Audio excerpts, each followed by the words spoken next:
yeah, I'm about to fade away. Cause every time I wake up I feel like it's Monday. Something's going wrong with all the chemicals up in my brain. All of a sudden I don't look at anything the same way. Gotta build up of my thoughts sitting in an ashtray. I'm sorry that I'm so inconvenient, okay. Just let me be me and I'll stay out of your way. I can see the way you look at me, I'm such a disgrace. I never really asked to be brought into this place. You wanna love me? Well then baby Hello everyone, thanks for joining me tonight. Tonight I have a good friend of mine and probably one of the best detectives I've had the pleasure to work with. Like I always say, I was really lucky in my career. I always got to work with, or for the most part, I got to work with really good detectives, really good DEA agents, Secret Service agents. But some of the detectives I work with were some of the best in the city. And my guest tonight is a detective named Bobby Geis, who I worked with in the Special Fraud Squad. We did some cool cases. Bobby did some amazing cases prior to coming into the Fraud Squad. I'm going to bring him on, and I'm going to just get this thing started. Let me get him on here. Bobby, how are you? Hey, Mike, how are you? Nice to see you. Hello, everybody. Great to see you, Bob. Thank you, Mike, and thank you for the compliments. Oh, you're welcome, man. So we don't have many people on here right now, although I can't tell with this if they're coming on. But I want to ask you some preliminary questions. I don't want to get into some of the cases you did, Bob, if that's okay. Sure. All right. So what year? Well, first of all, where'd you grow up, Bobby? I grew up in Astoria, Queens, Long Island City, that area. I lived in as a young kid, I lived in the Queensbridge projects. And then we moved up in the world. We moved to the Ravenswood projects, where I lived till I was about 22. Wow. And what year you came on the job? I came on in 1979. That's what I figured. Right. And where'd you go as soon as you came on? Where'd you go to initially? The first place I got assigned to was the Neighborhood Stabilization Unit 6, which is the 6th Division, which is Harlem, the 2-5, the 2-8, the 3-2. And then I spent about a year and a half there, mostly on foot, on 8th Avenue and 116th Street. And then I got transferred to the Manhattan traffic area, wow. Where they had me write 50 parking tickets a day. Wow. And I was there for about a year, and then I went back to the 6th Division, and I worked in the 2-5. And then I was on patrol for about a year, and then I ended up in anti-crime, where I was in anti-crime for about 3 years. And then you eventually went into the Detective Bureau, correct? Then I went into Narcotics Division, where I worked in a street enforcement unit. We did low-level buy and bust. And then my team was a good team, so they made my team the major case team. Nice. In the office. And we did wiretaps and things like that. Where was that, Uptown Manhattan? Yeah, it was again in Harlem, everything in Manhattan North. Right. But the cases can take you anywhere. Sure. So we were deputized as federal agents at one point, and we were doing we were the first NYPD team to do a wiretap on a cell phone. Wow. Because the case went into New Jersey. Right. Wow. But, long story short, we took down an operation that began in Afghanistan, importing heroin into New York City. Wow, very nice. It was a good case. Yeah, that's a good case. And then you went into the bureau, the Detective Bureau at some point. Yeah, then I went into the Detective Bureau, and as far as the way, as you know, guys in narcotics look down on that because you're going to make less overtime, it's less freedom, and so now you're a detective in a precinct. Everything that happens, you got to handle. You know, somebody walks through the door with a complaint, you're catching it. Yeah. So you got to filter between the bullshit and what's important, what's not important, and it's a tougher job. Yeah, and unfortunately, the job tries to treat everything like it's the end of the major case. Right. Even the bullshit cases. And then I ended up working with you. We had a lot of fun. Yeah. Each time I worked with you, we had nothing but laughs. And we had a good time. The audience should know that it's a very enjoyable job. I had a lot of fun. With some people, you just have a ball. You look forward to going into work every day. Yeah. And you were with that type of guy. Yeah, we had a lot of fun, and we made some good arrests. Yeah, good work. Yeah, I want to talk, Bob, about. We're still laughing. You know. unfortunately we don't get to see each other much, you know. Right. But I want to talk about one case.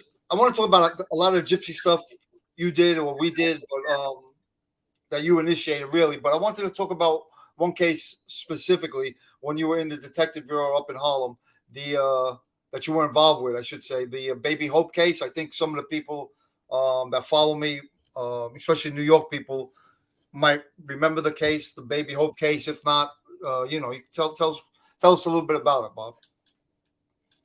I forgot the year exactly, but it would have been the early 90s, say maybe 92. I think it was 91 or 92. 91 and 92. And it was up in Washington Heights, off of the West Side Highway, where you cross from Westchester County into Manhattan. There's a toll booth, and then maybe a couple hundred yards south of that toll booth, there was a pathway that walked down into the woods, which would lead to a soccer field. So somebody left a picnic cooler, had 23 cans of Coca-Cola. It was one short of I forgot what you call it, a case. It was one short of a case. It was 23 cans. And there was a dead infant in the cooler along with the cans of soda. And apparently it had been closed. The decomposition of the body popped the cover of the cooler open. And a guy in my team, and the precinct detectives, you work in a team. So maybe 5 or 6 guys cover a shift together. And so that would be like the B team. That just goes by a scheduling. So there's A team, B team, C team. So our team caught that case. A guy named Joe Neenan caught it. And it was a nightmare of a case. I just want to interrupt. I know there's a lot to that case. How old did they estimate the dead baby to be, or dead child to be? Do you know? The time they were saying about, if I remember clearly, about 18 months to 2 years old. Oh, okay. But they kept changing the name. There was kept changing the age. There was no exact. Right. They would change it to 4 years old, then they would change it back to a year and a half. But I think realistically, it was about a 2-year-old baby girl. Right. And of course, we didn't know the name, so they named the case the Baby Hope case. So in other words, they hoped that we solved it. Right. And in the Washington Heights, we had a really good lieutenant, really sharp guy, Lieutenant Joe Resnick, and he liked to give nicknames to cases because it made him memorable. Not that case, you wouldn't remember it, but like any case, you have to understand at that time, we were 15 detectives, 3 teams. We were getting 120 homicides a year for those 15 detectives. Wow. It was a busy place. It was a busy place back then. It was mostly drug people killing each other, robbing each other. So, we had unique nicknames for cases. One I remember was called Janitor in a Drum. Somebody killed the janitor of a building and they put him in a 55-gallon drum. So we had, crazy nicknames for cases. Yeah. But so you would remember them because, it may not be solved for 4 or 5 years. But you would say, hey, remember the janitor in the drum? Yeah. Instead of, case number 26, 1989, things like that. But it was a busy, busy place. We were overwhelmed. So the homicide squad in the borough, and Manhattan is divided into 2 boroughs as far as the police department. It's Manhattan South and Manhattan North. So Manhattan North Homicide, they would lend us 5 detectives that would stay up in our precinct all the time. So we had one detective, was an older, very experienced guy, the sharpest guy I've ever seen. His name was Jerry Giorgio. He's passed away now, but he basically handled everything in that case with Joe Neenan. And was a real eye-opener, what went on with children, abduction of children, molestation of children. And it was, like I said before, it was a nightmare of a case. Yeah. And you guys put the collection up and gave the baby a proper burial site and casket and all. I do remember that. Yeah. But, in the NYPD, to the public that's watching this, there's really sharp guys like Jerry Giorgio who the younger guys learn from. But there's no superstar of detectives like you see in the movies. A guy does everything. That's all for entertainment. But everything in the NYPD works as a team. It's a team effort all the time. Yeah. Or it should be. Sometimes it isn't, but usually it is. I know you weren't there for the duration of the case, and because the case I don't believe got solved till 2013, right, or thereabout. Yeah, I don't remember exactly how it came about, but I think the deceased baby girl had a sister. When she grew up, she remembered having a sister and started an inquiry into what happened to her sister. And then the cold case detectives at the time, or it could have been the 3-4 precinct detectives, they really went after it. And somebody told this girl, I couldn't give you the details, but they got the guy that killed her, and he molested her. At the time in 91 and 92, we know that she had protein in her anus consistent with semen. Right. Well, we knew that kind of thing had gone on, and I think this guy admitted to it. From what I remember, Baby Hope's father went back to Mexico with her 2 siblings, and the mother thought that the father also took Baby Hope with her, but he didn't. He gave Baby Hope before they killed her. He gave her to her cousins to watch, and the older cousin ends up raping her and killing her. And then in 2013, apparently he gives it up. He confessed to killing his cousin. Suicide too? Yes. Yeah. Kid committed suicide. First he admitted to killing his cousin. Then he tried, once they arrested him or convicted him, he went to jail, and then he tried to recant his story and say the cops, of course, beat it out of him. And then at some point he committed suicide, I believe. Right. Yeah. Yeah. That was a crazy case. I mean, and that case was in the paper for a long time, very long time. Like I said, it was a nightmare. It was a nightmare. Yeah. Yeah. All right. Thanks for sharing that, Bob, because I knew you were involved with that case, and you were also involved with a case that I think a lot of the guys here are interested in, because a lot of my followers came from the Son of Sam genre, and they know I worked on that stuff. But you were involved with another serial case, the Zodiac Killer. Yeah, what we started calling the New York Zodiac. The New York Zodiac Killer, right? Yeah, he struck in the late 80s. And, if everybody remembers the case, he was shooting people, and then he would say, he would write a letter to the press. He'd write a letter to the New York Post. He'd write a letter to 60 Minutes. And another crazy case. But he would name their astrological signs. Right. And say the next victim is, I don't remember exactly what he said, but things like the next victim is Taurus. He would actually tell you the sign of the following victim, and then that's the victim he would shoot.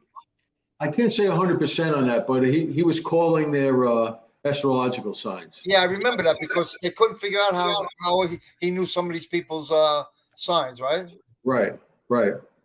Yeah. And he was hot and heavy in the late 80s. And then they put a full contingent of cops where he had been striking. It was all like in the East New York area and the Queens, like Highland Park area over by Franklin K. Lane High School and off the BQE. How'd you get involved with that? How'd you get involved with that being uptown? I was assigned to they were looking for volunteers. So I was kind of had nothing going on. So I volunteered to do it. Gotcha. And then I became the intelligence officer in the case with a guy who eventually became my partner later on, too, a guy named Eddie Sloan, who had been in naval intelligence. So what we would do is, we really didn't go out in the field a lot, but we would go over every DD5 that would come in the case.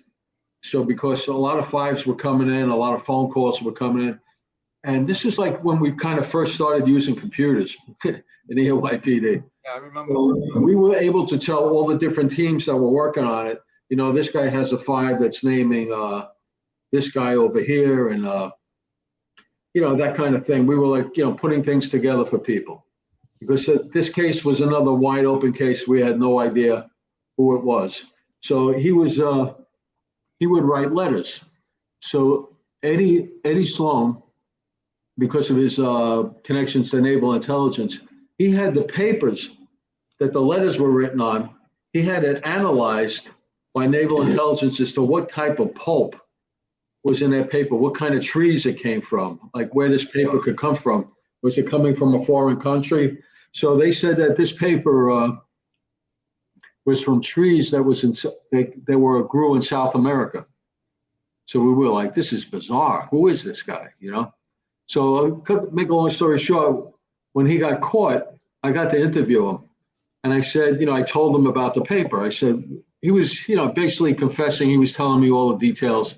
I wasn't the first guy he confessed to. He confessed to Louis Savarese and Sergeant Joe Herbert. They really broke the case. But while we were waiting for a search warrant, I went into the room to talk to him in the interrogation room. So I asked him about this paper and a lot of other things. So when I asked him, where did you get this paper? Because the pulp came from South America, and you really threw us for a loop with that. He said, I bought it in a 99-cent store on Pitkin Avenue. It was just stuff like that. It was like, so he had in his letters, he had written in Latin, "Ani soi qui mal y pense," which translates to "evil to those who think evil." So, when we're looking for this guy, we're saying, how does this guy know this? Is this guy a professor that went crazy or something? So again, in the interview when we had him, I referred to that and I said, where did you get that from? He said, I had an encyclopedia in my room and I would just look for scary, spooky things like to write in the letters, So he was just, he was a very odd guy, no doubt about it. But he lived in his room, and he lived in his mother and sister's apartment in the East New York area of Brooklyn. And he was a very shy guy, and he only came out at night. And what he would do for money, he was one of these guys back then. You remember they would plug up the phones? Yes. So if you get a phone call from a payphone, you wouldn't get your quarterback. Right. Well, he knew how to do that. And then at night, he'd go out and he'd unplug all the phones and get his quarters. He told me he used to make about $75 a night. Wow. But there's all kinds of things I could tell you about this guy. I mean, he really opened up to me. I really got him to open up. But, at times in the case, again, we always had fun. The guys were laughing, like this Louis Savarese, Joe Herbert, and Tommy Marr. Tremendous sense of humor. They were calling him the bed bug. We got to find this bed bug and stuff like that. But, a lot went on in that case. Yeah, that case had a lot of publicity, too. I mean, that was I remember the press kind of comparing him to all these to the original. Basically, what he told me was he had left notes all along, but nobody would find them.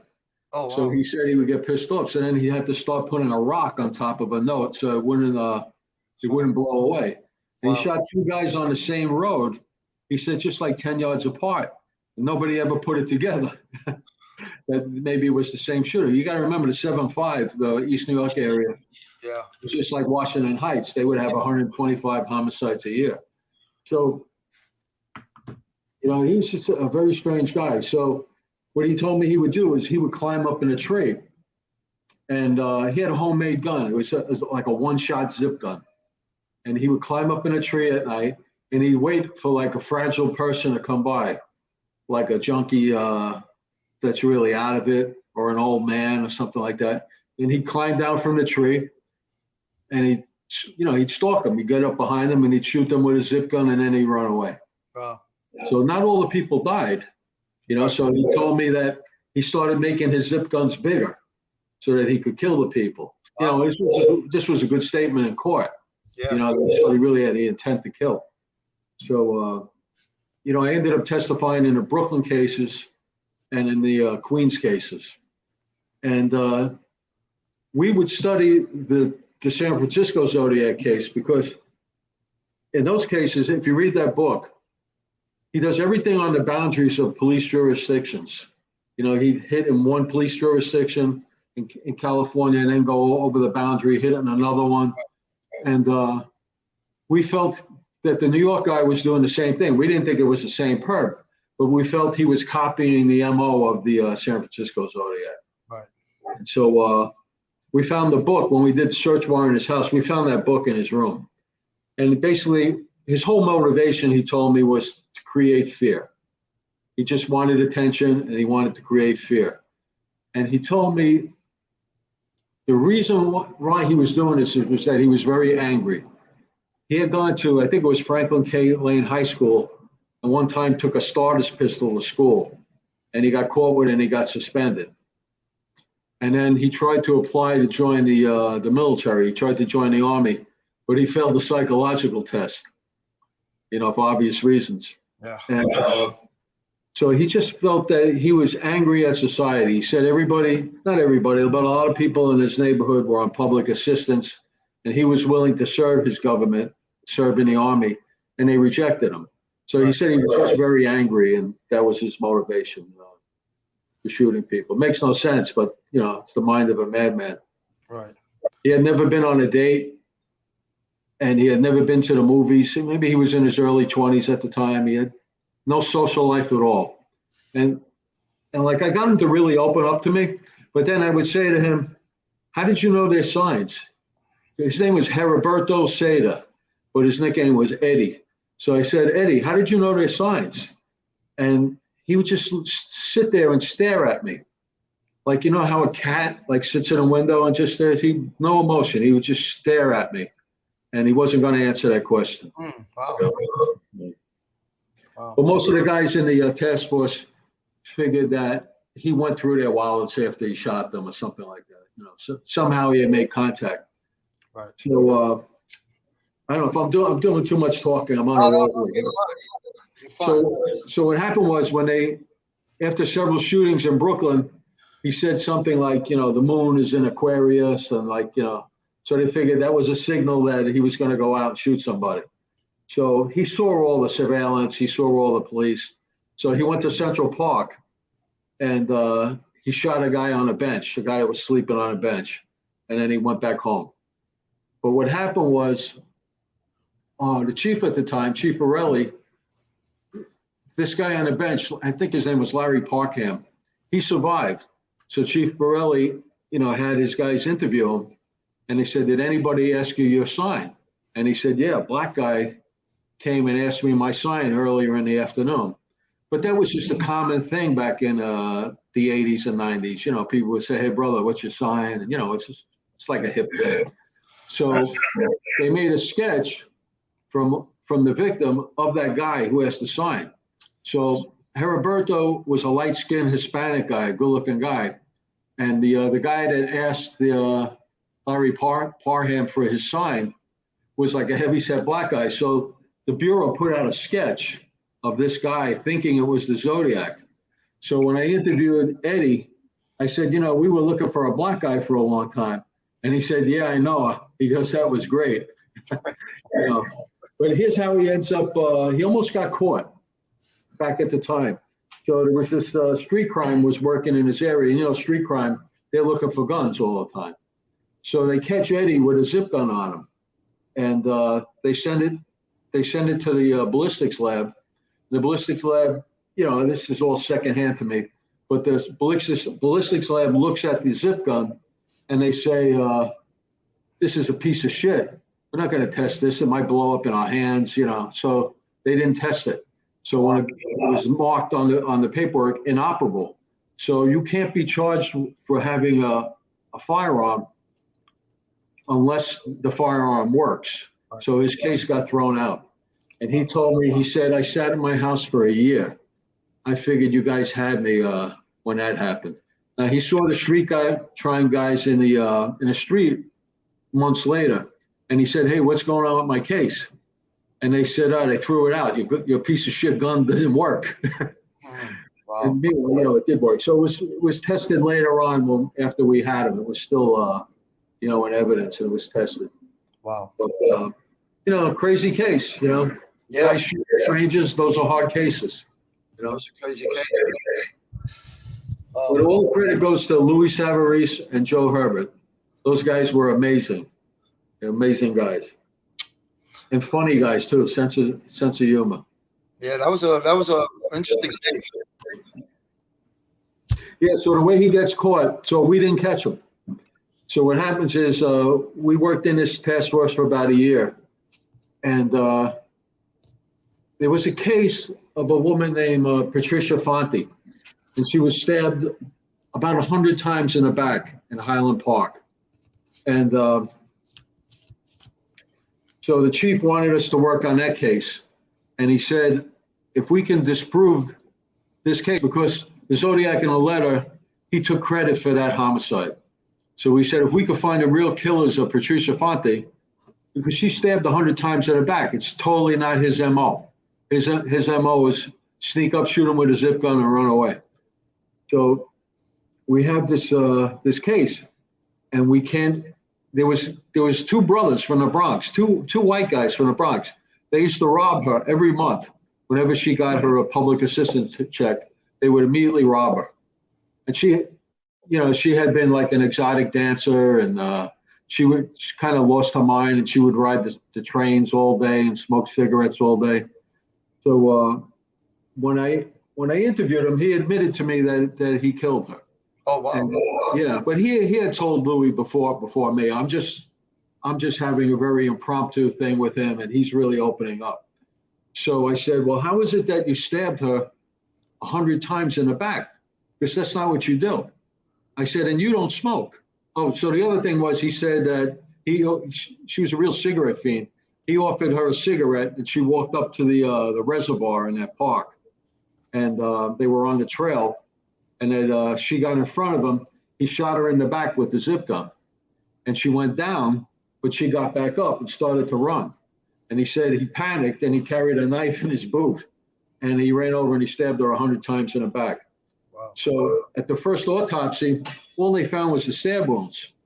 Now they're supposed to x-ray you to see if there's anything else in there. So when she, I guess, exhumed for what we found out, they did find the bullet in her. So his story was right, but I guess I'm getting sidetracked. But that's good. Sorry, that's interesting. I want to. Yeah, that was great, Bob. Another thing, when I was interviewing him, I said, "Listen, I was very polite, but he struck me as a little effeminate. Like when I was interviewing him, and I'm no macho guy either, but like he did like a thing like this with his hand." Like kind of like you would associate with gay men back then. And I said, Eddie, listen, when we do the search warrant on your room, am I going to find straight porno or am I going to find gay porno? And he said, no, I have straight porno. It's under my mattress and all that kind of thing. But when he went to jail, he apparently married another guy. Oh, wow. Yeah. When he got upstate, I think he married like what I would call a transsexual, but I don't know what the proper term is now with pronouns. I don't know either, to be honest. That's funny, Bob. All right, I want to talk about a little bit. That was great, Bob. Thank you, man. I mean, that's You're welcome, Mike. That's an interesting story, man. I knew you knew a lot about both cases, actually. That's why I wanted you on. Yeah, interesting cases really you can sink your teeth into. Those are the fun ones. And they stay with you forever. Yeah. Right. But then, once again, Louis Savarese, what a character. You got to find him to interview. I think I know him, actually. I remember. Yeah, I remember him. I just came place to face, but I know I've met him sometime. He was in, I think, Brooklyn North Homicide, and he was a biker. And Joe Herbert, he went on to do terrorism. I think he became the CEO of the terrorist task force. They're really sharp guys. I wanted to talk about what the headline I put on the thumbnail was. Yes, exactly. There you go. This guy here. That guy sitting down. Who's that young guy? That was me and you back in all right. So for the people that don't know, well, I mentioned it already, but Bobby Geis is or was and is, I guess, an expert on gypsies especially in New York and the crimes that the gypsies commit here in New York. just in general. Bobby knows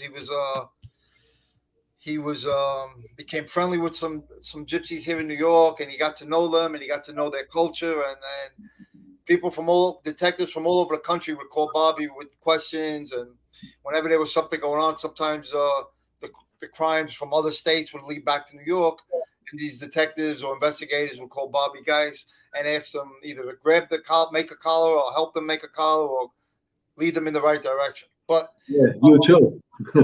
no, that was you. And I wanted to ask, first of all, I want to tell Bobby, for the people that don't know, I guess kind of in a general term, because they're different in some respects, but gypsies in general, a lot of people think they come from Eastern Europeans, from Romania and Yugoslavia, the former Yugoslavia. Where do they originate, Bob? The gypsy culture or the gypsy people? I couldn't tell you exactly the time period, but 1,000 years ago they came from India. Right. And the way, I'm no expert I'm not an anthropologist, but in India, there's a caste system, and you really can't get out of your caste, like here we would say lower income, middle income, lower middle, higher class. So in India, you're very regimented to the caste. So gypsies were a group in India that migrated into Europe. And one of the reasons they know this is that linguists say that the gypsy language is Romany, is very, very similar based on the language that's spoken in India, which I can't remember at the time right now what it's called. Right. But that's how they could trace that. And a lot of the culture is the same. But basically, they were a caste that left India, and they back then, they were kind of known as thieves and hustlers. And when they arrived in Europe, they're in every country in the world now. But when they arrived in Europe, I can't say this for a fact, but the Europeans believed that they were from Egypt. Right. So in English, gypsies is really short for Egyptians. So it's kind of like a misnomer, like we call American Indians, because I think the European settlers thought they were searching for India or something. So Native Americans were called American Indians. Right. So it's the same kind of thing with gypsies. They thought they were from Egypt. And it's the same in other languages. Like, I'm not sure if Italian, they call it Sagani, but that kind of means Egyptian in Italian. So if you look at the different languages, it's a word for Egyptian. And so it got shortened from Egyptians to gypsies here, but they're not from Egypt. They're from India. Right. So they're the only nationality without a home country. Right? I'm sorry? They're the only nationality without a home country, correct? Yeah. So I get the proper word is like diaspora. They spread all over the world and everything. But they have this language in common, and they have their culture in common. And their culture is like the rules of their society. What you can do and what you can't do. And there's something else I want to say. Oh, in American slang, we say, that somebody was gypped. You got gypped. It comes from the word gypsy. Right. So I don't want to get in trouble because it sounds racist, to say that a race of people do this. Now they call themselves gypsies. So they're self-proclaimed gypsies. And, the only ones we dealt with in law enforcement were criminals. So in law enforcement, we always we're only dealing with criminals. But there are gypsies that were legit. So like famous, but one of the rules of gypsy culture is you have to work with other gypsies. You can't work for the non-gypsy, which they call the gage, which is us. Right. You could be a musician and work with other gypsies. So there was a very famous jazz guitarist, Django Reinhardt. He was a gypsy. And all our major guitar players, jazz and rock and roll, if you read interviews with many, well-known guitarists, they'll tell you that Django Reinhardt was an influence on them. Everybody from the Allman Brothers to the Grateful Dead, jazz guitarist. This Django Reinhardt, he's worth checking out. There's a song called, I think it's Swing in A minor or A minor swing. Really, really good music. See, I wanted to get sidetracked, but address. This is a misnomer. I mean, you Right. know, you schooled me on it, but gypsies is what they call themselves. It's not a. right. It's not something you're not supposed to call them. That's what that's their nationality and that's their culture. And it's not something that they're against. Anthropologists will call them Roma, Roma, Roma. Right. It's not Italian. It's got nothing to do with Rome. But it's just what they're called, Roma. Right. So this brings me up. Like, if you really, anybody out there that's wants to learn about the gypsy culture, this woman was an anthropologist, Anne Sutherland. Right there, that's her name. And it's called Gypsies, the Hidden Americans, because it's estimated there's maybe 1 million to 2 million gypsies in the United States. And I can guarantee you, like in your audience, nobody ever worked with one. Nobody ever went to school with one. They're really hidden right in our society. Right. So the easiest way to spot them, and I don't mean to make this sound bad, but like if you see these psychic readers with the storefronts and all that, there you go. That's them. Yep. Like that. Yeah. Right. I mean, yeah, these people aren't, I mean, just you and I know, and I'm sure a lot of people know, but I'll ask you and then you answer me, but I know the answer thanks to you mostly, but do they have psychic abilities above the average person? None at all. Not at all. No, none at all. No. It's just that they're taught as children and it's brought up how to basically give the impression that they're psychic. It's a hustle, and it works because they're good at it. Gypsies are very smart. They're very smart people. They don't go to school like we do, but they're very well educated. They're street smart. They really are sharp. And they're taught. I mean, that's part of their culture to teach them how to pull that particular scam off, amongst others. Yeah, like with this psychic scam, it's mostly done by women, not all. But there's a little girl in the house, the daughter. She's going to learn how to do this scam. She's an apprentice. When she's coming out of school, maybe the 3rd or 4th grade, because they don't want their children to grow to be like in our society. So they take them out. But so the basic reading and writing, they'll know. But if you can imagine that you were an apprentice with your father who had some kind of trade since you're 9 years old, you'll be pretty good at that job by the time you're an adult. And that's how they learn that scam. Can you? I think I've spoken about it in one of my videos, but real briefly, Bob. Could you just give the people watching an idea of what the actual fortune teller scam is, or how it works, or how they get people to buy into them? You could do it too, because you were undercover and they pulled it on you many times. So you're going for a reading, and most people going for a reading have some kind of problem in their life. So they'll say the initial reading's $25, some low amount, and then they're going to tell you all kinds of things about yourself that people like to hear, like that you're a good man, you work hard, you're honest, but there's something that's causing you trouble, something's not working for you. And it makes sense, because somebody going into these places may have a problem with love, they may have problems with children, it could be anything. So the fortune teller is telling you all kinds of positive things about yourself. People don't understand you, you're a good person, but they do see something negative, something that's bothering you. And then they may come right out and ask you, what is it? Think of 2 things that you really want in your life, but tell me one and keep the other one a secret. Right. So whatever it is you tell them is important to you. So you may say, I have a child that's very sick and I want him to get healthy.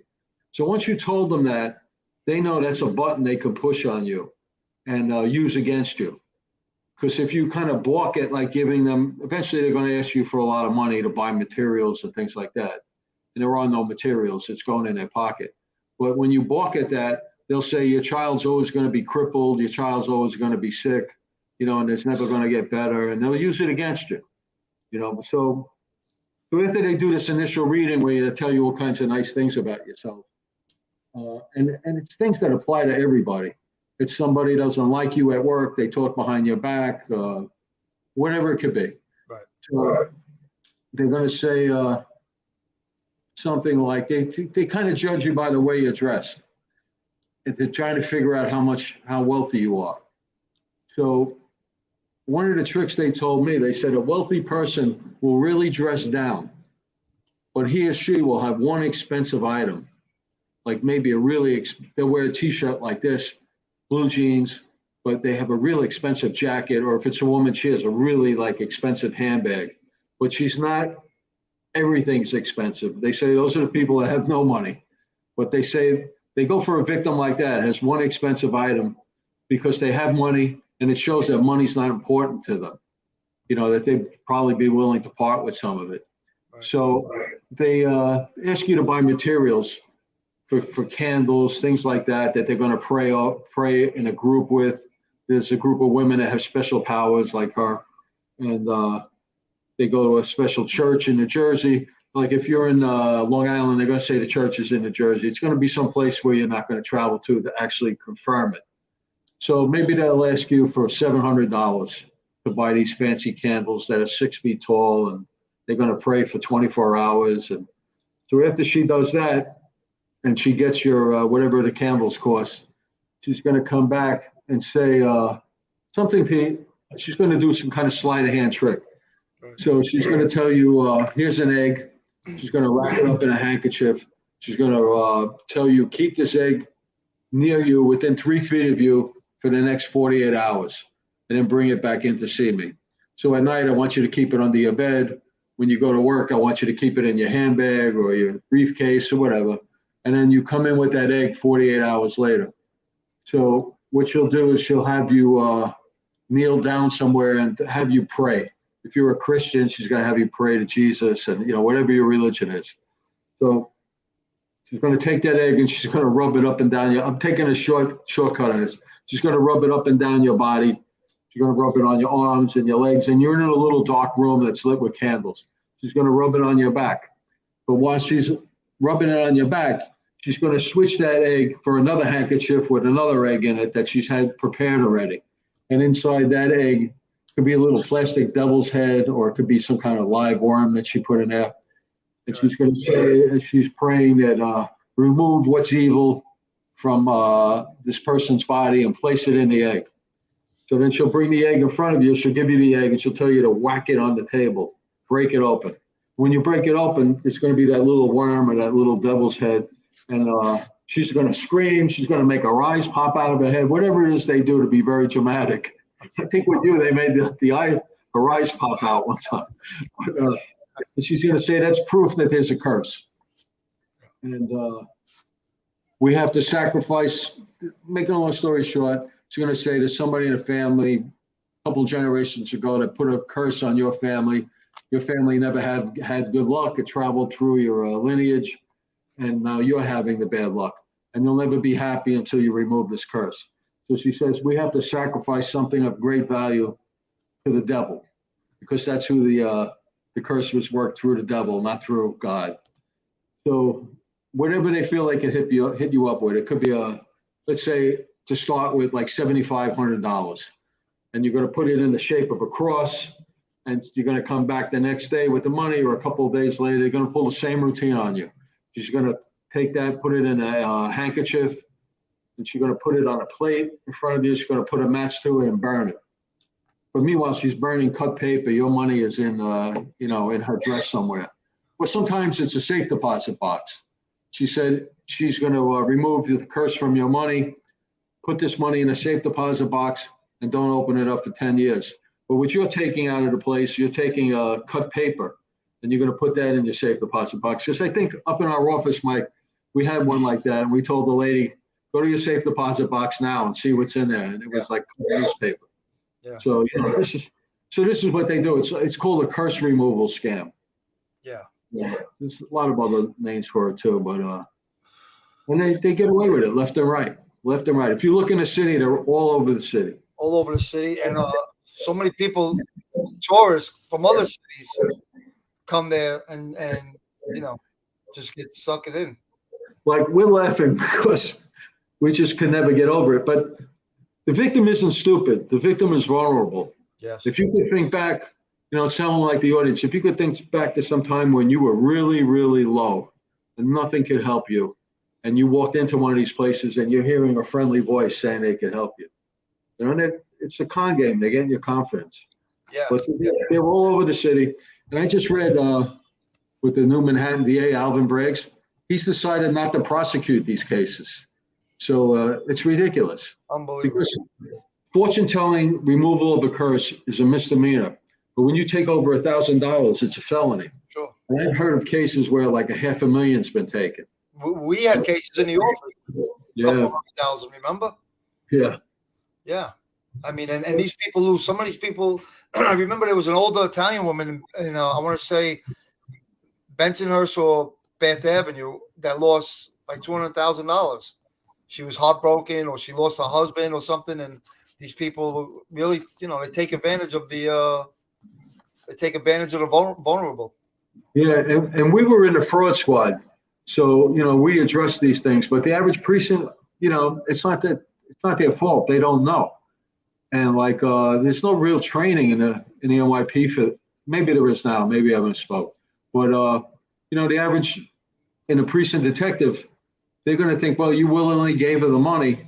Yeah. It's not really a crime. And, so they fly under the radar. I mean, that's the bottom line. Unless, then people are embarrassed to even tell the cops that they got right so much money or lost so much money.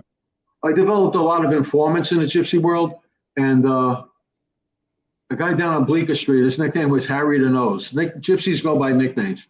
So he told me, he said, the idea is to take 10% of a person's wealth. Wow. Because that's an amount that they can lose. So he said, if it's a poor person from a bad area, has $500, you take 50. He said, if you have a victim that has 22 million, he said, that's 2.2 million. And then he started clapping and like, it's obviously he's telling me that he's done it, but yeah. But I know a lot of your audience is into the mob things. And like, I never had the pleasure of getting involved with the mafia. I would have enjoyed that. But the gypsies used to tell me, especially down in the village where there was a heavy mafia presence, they said, we don't ever want them to find out how much money we're making, because they don't think we make anything. They know we have these businesses here, but they said, we don't want them to find out because they'll be shaking us down. Well, where I grew up in Canarsie, they the gypsy used to, every weekend, Saturday and Sunday, they would actually take over Seaview Park. I think I told you this back in the day, back when we worked together. I don't remember. They were hundreds of gypsies. They would have a big party every weekend, Saturday, Sunday. And my friend used to have a moped. This is going back when I was like 16 years old. Remember, mopeds were like in the late 70s. Yeah. My friend had a moped, and he would take them for rides around the park, and he would charge them like $25 per ride. So he used to make a fortune. But literally, he'd make $500 on a weekend just taking gypsies around. They would sit on the back. But they actually pulled one of these scams on one of the mafiosos, a relative, an old Italian. We remember that one. Yeah, we had that one. Right? I remember that. Yeah. They changed. And they were tough. They didn't want to give the money back. And well, in Canarsie, they actually chased this particular one in Canarsie. They actually chased them. They got their money back, and they chased them out. And they never had the party. They were. You never saw them again. Came back to that park. Yeah. Oh, that was it. It's funny. They were organized crime too. Yeah. They're very organized. Yep. And like, I don't know much about the mafia other than what I learned on YouTube. But the gypsy has to be, you're born into it. You can't become a member. You have to be born into it, unless you have, it comes from your family. But one of the other things I just remembered, a lot of the young kids, when they're like 15, 16, they drive around in cars and they look for people with dents in their automobiles. And they say, hey, I'll fix that dent for you. Now, when I was young, I always thought those guys were Spanish. because gypsies kind of look Spanish, you know, they're kind of, so those are gypsy boys. Yeah. You know, that's what they call a gypsy boy. But From they'll what? put the Bondo on the dent. It'll paint it nice. It'll look nice till the next rain and pothole. But they try to get old people with that and get them for as much money as they can, a couple of $1,000 if they can do it. You know? Yeah.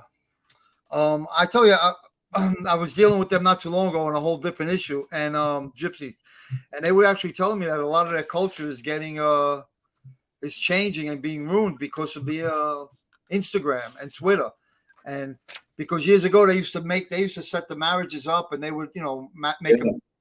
Now these girls and these guys are meeting each other via Instagram, and they don't they're not listening to their parents or who to marry, and I mean they're still staying within the gypsy culture, but they're not marrying who their parents say to marry anymore. Basically, marriages are supposed to be arranged, right? And it's like the old world way. Like the king of Spain, he would want his daughter to marry the prince of France, and so it's to keep. Yep. They really want to align themselves politically and financially. Yeah. So they don't meet on their own, but a lot of that eloping is happening. Yeah, a lot of it's changing now. Like in regular society, things are changing even with them. Right. With And drugs too. A lot of drug use now. Yes, and even dealing drugs. Yep. So let me just do this here, Bob. So just somebody actually posted this, but I was going to post this. I don't know if you know this. This is supposed now. These people I got off the internet. They're supposed to be gypsies. I know he's supposed to be a gypsy. Yul Brenner. Yul Brenner, yeah, they say he was gypsy. Yep. Yeah. That was et cetera, et cetera. And him too, Charlie Chaplin. Did you know They that? say that? Yeah, they say, yeah. Charlie Chaplin was supposed to be a gypsy. And this I only heard of very recent. I never knew this. I just heard of it recent. Elvis. Oh, I didn't know that. Yeah, I've heard that very recent. And one of the girl singers that's out now. I don't remember, maybe Selena Gomez or one of these popular current singers. They say is also part gypsy. Wouldn't surprise me. They're talented people. If you want, another thing to do is Google. If you Google, I'm sorry, not Google, but go on YouTube and search gypsy wedding. They have big lavish weddings, and a lot of them they put on YouTube now. But don't confuse it with the TV show, My Big Fat Gypsy Wedding. Those aren't gypsies. That's something else. But that's a whole different scale. A lot of people call themselves gypsies, but they're not. These are what we call Romany gypsies. Right. And I told you that you got to check out that show, Peaky Blinders, because they're supposed to be Romany gypsies. Yeah. It's really interesting. But they still call me, Mike. I got one guy. A couple of them, about 3 or 4 of them, still call me. And I've been retired 23 years. That's amazing. Me, Yeah. Like I was telling you, like I said to the viewers earlier, Bobby he knew all these gypsies in New York and throughout the country, and all these other investigators were calling for information and questions regarding gypsy stuff. You had a good legacy going. Yeah, and I learned from a lot of other guys. I learned from Eddie Sloan, the guy that was in the Zodiac case. His ex-partner before me had been in a unit called Senior Citizens Robbery Unit, and because they prey on senior citizens, not really robberies, but they're scams and burglaries and things like that. They enter a house and they say they're from the water department. Right. And one of them keeps the elderly lady busy running the water in a sink while he talks to her, and his partners sneak in and they're searching the house for money. So that's technically a burglary. Yeah. So there's a lot of that. So I learned from Ray Liebold. I could go on forever, Mike. I don't want to go on forever. The audience will hate me, but there's so much to it. But they won't hate you. I'm going to ask my audience to hit the subscribe button, hit the like button if you haven't. Remember the guy that we got when we did the photo that you showed? We got the guy, he did one of those burglaries at a convent for retired nuns. That's right. Remember that? I do remember. He went in and stole the money intended for charity, posing as a plumber. I do remember that. Yeah, they have no heart. And they get away with it. How many? I mean, Bob, I would say the percentage of them getting away with these things, whether it's one of those deception burglaries or the fortune tellers, I would like 90%. I would say at least, right? Maybe even more. The way I found it was when the Zodiac case broke up. The guy who was the boss there worked in Queens robbery. Remember the central robbery units? Sure. So he took a liking to me and he said, hey, you live in Flushing at the time. He says, our office is in Flushing. Instead of going back to your command, why don't you come and work in Flushing? You know, you could walk to work. So I was in a robbery squad there, and we started seeing these cases where people would go into elderly people's homes, distract them, and then like steal their jewelry. In one case, the guy picked up a safe when it was him and a gypsy man and a gypsy woman, and they had an old man in an apartment. And the woman, to distract them, she lifted up her shirt and showed her top, you know, her breasts. And he was totally distracted by this. The husband, he ran into the room, picked up a safe, and ran out with the safe and put it in a pickup truck. So the victim was Chief Anamone had an uncle that lived in a building next to this guy and was friends with the old man. And he told Chief Anamone about it. And I actually ended up catching that couple just by luck. I caught them red-handed with a whole bunch of stolen jewelry and stuff like that. And Anamone gave me a nice bit of recognition at Comstat when that happened. Wow. I never got grade. I never got past third grade. But, it was nice. It was nice. You got a pat on the back. Yeah, I got an attaboy, which sometimes is just as good. You know? Oh, boy. That's funny. Oh, man. But I can't emphasize how much fun I had working with you. Thank you. And like, you are so sharp. We would go out there in those streets, man. It was a pleasure. It was a pleasure working with you. We had a good We time. found that guy in Bensonhurst. Remember we found, Bensonhurst. I forgot what, like 18th Avenue or something? 86th Street, I think. 86th Street, right. That was a lot of fun. Yeah. Well, you know, Bob, I talk about Mikey Rock. That was his name, Mikey Rock. Remember that perp? They called him Mikey Rock. Yeah. And he went to prison too. He went to one of the few that went to prison. Yeah. They always seem to be prison. Well, they would make restitution a lot of the times, right, Yeah. Bob? Yep. They would pay the victims back what they owed them or what they stole from them, and they Plead out to a misdemeanor, give the money back. It's like, you know, they used to say, like Eddie used to say, it's like catching a bank robber. And he says, I'll give the money back to the bank, make it a misdemeanor, you know? right. Yeah. And well, now if you say Bragg isn't even going to prosecute these guys, I can't imagine what's going on now. Can you imagine? Yeah. It's unbelievable. Yeah. Well, yeah, we did have a lot of fun, Bob. We did. Absolutely, man. It was good.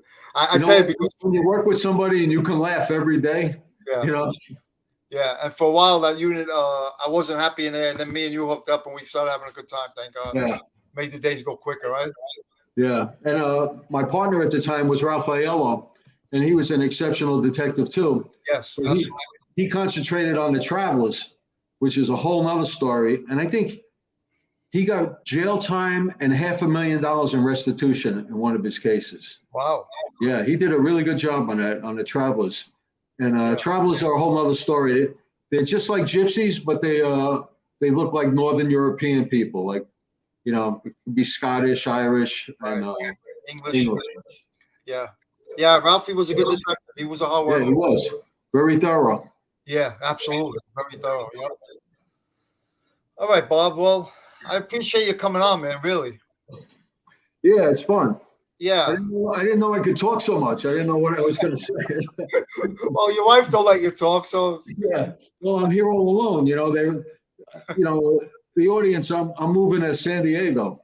yeah. So I'm leaving the New York area. So I'm here in my house all by myself. My family's already out there. Yeah, so you can talk. Yeah. I'll find gypsies I know out there to talk to me. I'll have you on again, Bob. You know, we'll figure out. And you So come gypsies have their own language, and we said it before, Romany.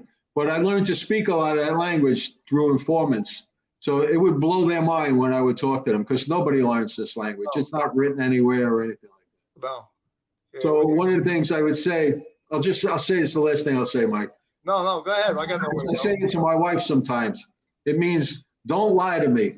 So you say, na hohama, don't lie to me.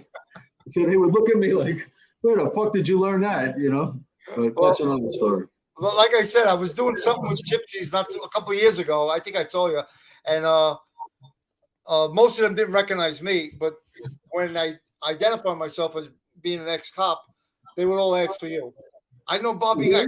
I know Bobby Guys. And I know they didn't know you. They just knew your name. Half of them just knew your name. They didn't even know who you are. It's I could have said incredible, I'm right? Bobby Guys. You know what it is? I think it's because I don't want to blow my own horn, but I always treated them fairly, You did. and I always expressed an interest in learning about their culture. Yeah. Yeah, you Yeah. did. Absolutely. Yeah. Yeah. And you told me about a lot about it. And It's all again, useless now. It's all useless now, but it was fun back then. well, you won't be, at least we won't be walking into any fortune telling, Paul. No. And that's the advice to the audience. Don't go. Stay away. And Don't let so, your relatives go. They're not real.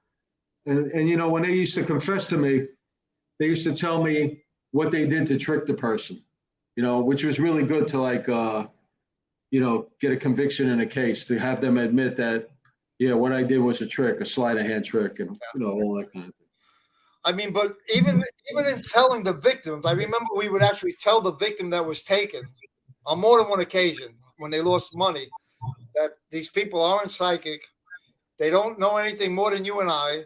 They were still You they believe them? to believe that they weren't psychic just because Yeah. of their appearance, the way they spoke, their They're accent. good. They had these Look people. at it. They're good. They're really good. Yeah. And you know, they do other scams too. They romance old men, get every dollar an old man has, all kinds of things. Right, the sweetheart, what do they call it? Sweetheart deal or something? Sweetheart swindles, yeah. So you know, you got to watch your elderly relatives, because they'll come right to their door. Yeah, and You you know? don't know. Obviously, they don't. You don't know that they're gypsies looking to steal an old person's money. You know, Right. they play it all perfect. You know, and it's amazing. It's And like, really, it's amazing. Like when I did some undercover with them, like you expect like some kind of something different about their house. Like when you're in their fortune telling parlor, the kids would be playing in the background. There'd be a dog barking. They'd be cooking a grilled cheese sandwich on the oven, on the stove.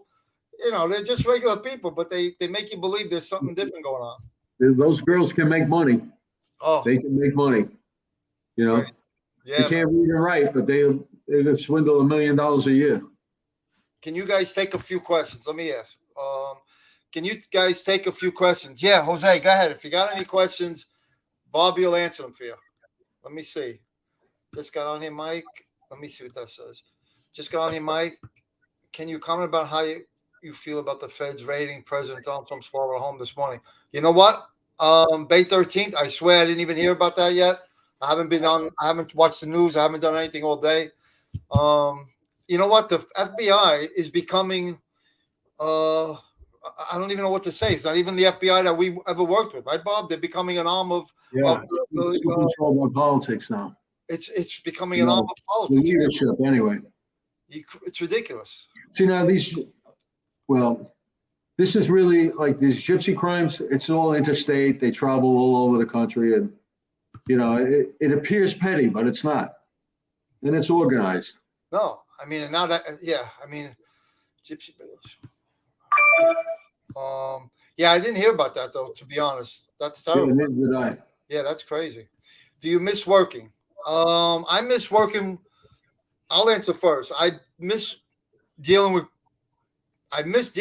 bad guys and trying to lock up criminals and chasing perps, and I miss working with guys like Bob, but I don't miss the politics, which NYPD is very political, I feel, at this point. What do you think, Bob, in general? I have the same answer. You know, I like the work, but the police department can be a nightmare. At times, you know, as a detective, you felt like you were on parole. You have to account for every minute of your day. And I understand why, because there's guys that do stupid stuff. And, you know, so you don't have the freedom that you think you have. Yeah. But the work is very enjoyable. Yeah. But a lot of bosses make it difficult nowadays. Yeah. And it looks like now, like they've totally destroyed it. Yeah. You know, what do you do? Yeah, let's see this one, Bob. About what percent of psychic places in New York are actually run by gypsies? That's easy, Bob. Go ahead. I'd say 99%. Especially when they have the signs outside that look like the ones I did. There are places that are run by like, older hippies and things like that. That's different. But these ones where you see the psychic signs, it's usually a hustler in there. And the new age people, the older hippies and stuff like that, they're not really they're not looking to make a score. They're charging you for the reading. But this fortune telling scam is looking to get you to remove a curse with a lot of money. That's what it comes down to. You're going to lose something of value. And we have people from every walk of life. I had I'm not going to mention who they were, but the case that we worked up Upper East Side, she had a couple of celebrities that used to go see her, and we're giving them. Yeah. We could say. I don't really want to get their name. One was a big time guy who did a show out of Miami. Stop teasing Tito. One was a big time actor who did a show out of Miami, a cop show out of Miami in the 80s that used to dress really sharp. Was one guy, and another one was a top model back then. But like the Manhattan DA saying he's not going to prosecute this. Wait until he gets somebody important taken. They'll prosecute it. Yeah, he may have to. And Scott's right about this, right, Bob? We all miss the clowns, but we don't miss the circus. That's for sure. Yeah, I heard from Joe Croce recently. He said the same thing. Oh, is that right? Yeah. He's on Facebook now. Charge them. I don't. I mean, it's not really a RICO act because they don't all act in. There's really a lack of violence, Yeah, they don't all act to stay away from violence. Yeah, and they don't all act in conspire with each other. So, Freddie Prinze. It does happen when they do these impersonation type burglaries on the elderly. Sometimes an elderly person gets knocked down and falls down the stairs, things like that, and they die. And there was a couple homicides years ago that involved these impersonation type burglaries. Yes. Yeah. Well, even towards the end of when we worked together, I think somebody got shot or they got involved with a shooting or something. Yeah, it happens from time to time. But I think, was that Scott Wagner that commented? Yes. Okay, I remember he worked in a 2-3. I've seen him in some of the videos. I remember a case in a 2-3 where they got an old lady in impersonation burglary and felt they missed the score. They missed finding something. So they went back posing as detectives to reinvestigate the case that they did. And they got whatever property it was. They got it when they call that like a double play. Right, sure. Come back as posing as detectives. So, I mean, it's just the tip of the iceberg what they get away with. Did you ever investigate Harry Mitchell? I know we dealt with the Mitchells, right, Bob? Yeah, Steve Mitchell, 2 Bones. That's how originally I got started with it. But Harry Mitchell sounds very familiar. It was Archie Mitchell, Bobby Bones. The whole Bones family was based in New Jersey.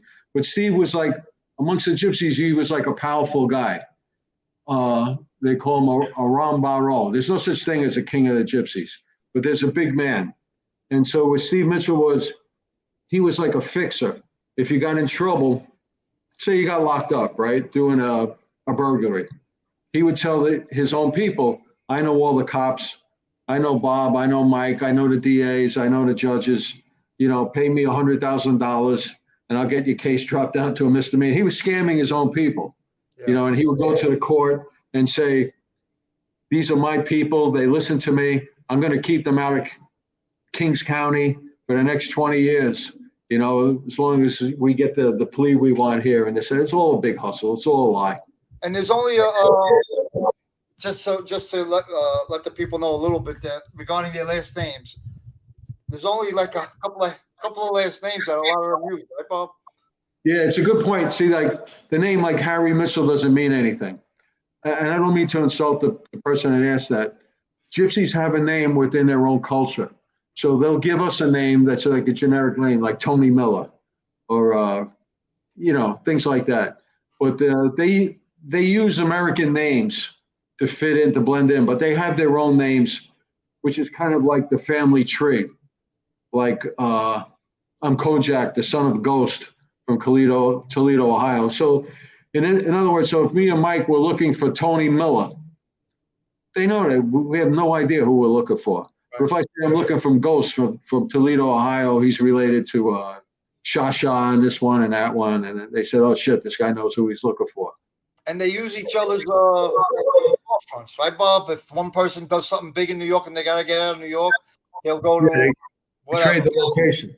They train They location. saw- Other guys they will live saw in the there. spot. Yeah. You know, they made a big score. There's going to be some heat.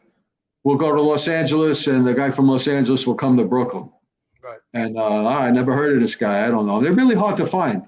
The only way you really find a gypsy is through another gypsy. Yeah. So you have to like know, okay, this guy, he fooled around with this guy's wife one time, and there's bad blood.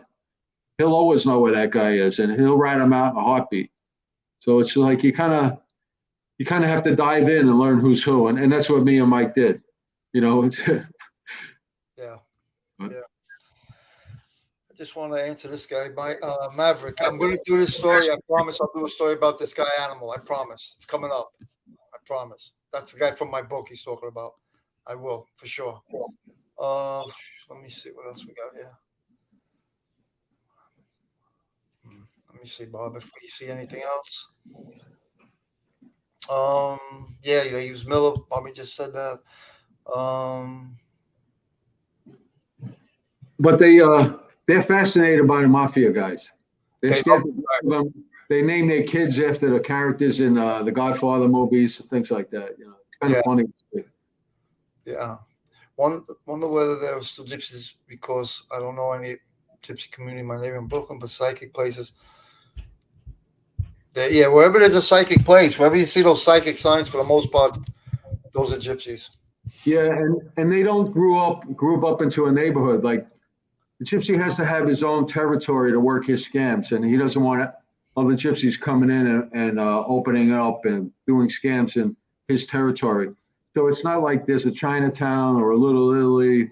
They really don't group up, but they get together for weddings and parties and baptisms and things like that. Then you'll see hundreds of them. Right. But Google search in YouTube for gypsy wedding, and you'll see the big lavish weddings in hotels and things like that. Thank you, Jojo. Thank you. Yep. What's that? Always think of Theo Kojak when I think of gypsy crime. Theo Kojak. But he must have did a show on gypsies, Kojak, because there's a couple of episodes where the writers wrote gypsies into the story, and they were were good. The gypsies ended outsmarting Kojak at the end of the the episode. Yeah, you know me, like I was looking for anything gypsy, so I'd see like gypsy stories in Kojak, and I was surprised how right the writers got it. You know. Yeah, but you didn't know that in The Godfather. I remember when we worked together 20-something years ago. You didn't know that Fredo said that his mother, the gypsies, left him on the doorstep. And the key line, Michael says, "You're no gypsy, Fredo." That's funny. All right, Bob. In a song by the Allman Brothers, I think it's Melissa. He says the gypsy flies from coast to coast. He's talking about his brother, Dwayne Allman. Greg is talking about Dwayne, because as a musician, you know, he's not tied down. So it was just like a slang. They would call him a gypsy. Sure. So his brother would fly from coast to coast recording and stuff like that. There you go. This guy is looking to. Yeah, Bob, answer that. I see it. I don't have my powerful glasses. How sure are you that they really aren't psychic? 100%. Pretty much 100%, right?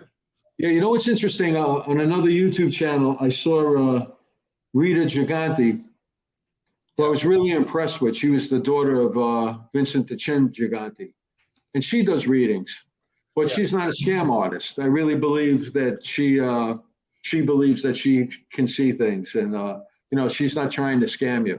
So if you want to give anyone business, go see Rita Giganti. Yeah. I don't know how you find her, but she was on Jimmy Calandra's. Yeah, and she's got an Instagram page also. And I communicated with her, and she was a pretty cool girl. Yeah. A lady. there's no such thing as psychic powers. Nope. No. Well, I'm listen. Well, I'm not There might saying be that. psychic powers, but the gypsies don't have Right. them. At least You not know, the one we got. sometimes I may be thinking about somebody I haven't seen in a while, and then the phone rings and it's them. So there's something out there like that. But like the gypsies, it's a total hustle. Right. All right, Bob. That's it for us, man. I'm gonna put one more picture of you and me when we were young. This is me and Bobby worked together looking to lock up gypsies. That's what you Brown. That's there's some, you see it says utility impersonators. Yeah. These are the guys that would impersonate the water department, and they're all gypsies. I think they were from Chicago, those guys. A lot of them traveled from out of town. They stay here for a few weeks and go back. I think this was actually in the Police Finest magazine. We got some kind of award for locking up some gypsies, and they put up pictures in that magazine, I think. Yeah, we got a pat on the back. There you go. All right, Bob. Well, listen. Mike, listen, I always have fun when I'm with you. Me too, man. Me too. I'm really had a great time. Always stayed out of trouble too. Oh, just about. Yeah. Yeah, we could have gotten some trouble, but we skated. We got out of it. All right, Bob. I'm gonna let you go. I'm gonna play my closing theme, I guess, on the way out, and I'll talk to you soon, Bob. I'll give you a call. All right, Mike. Good talking to you. Thank you, man. Thanks for coming on, guys. I'm glad you guys enjoyed this. Bobby's a great guy, a great guest, good friend. And I don't have a lot of cop friends, but Bobby I consider a good friend.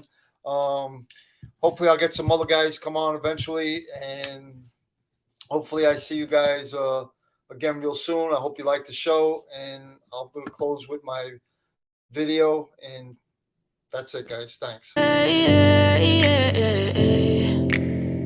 Yeah, I'm about to fade away, cause every time I wake up I feel like it's Monday. Something's going wrong with all the chemicals up in my brain. All of a sudden I don't look at anything the same way. Gotta build up of my thoughts sitting in an ashtray. I'm sorry that I'm so inconvenient, okay. Just let me be me and I'll stay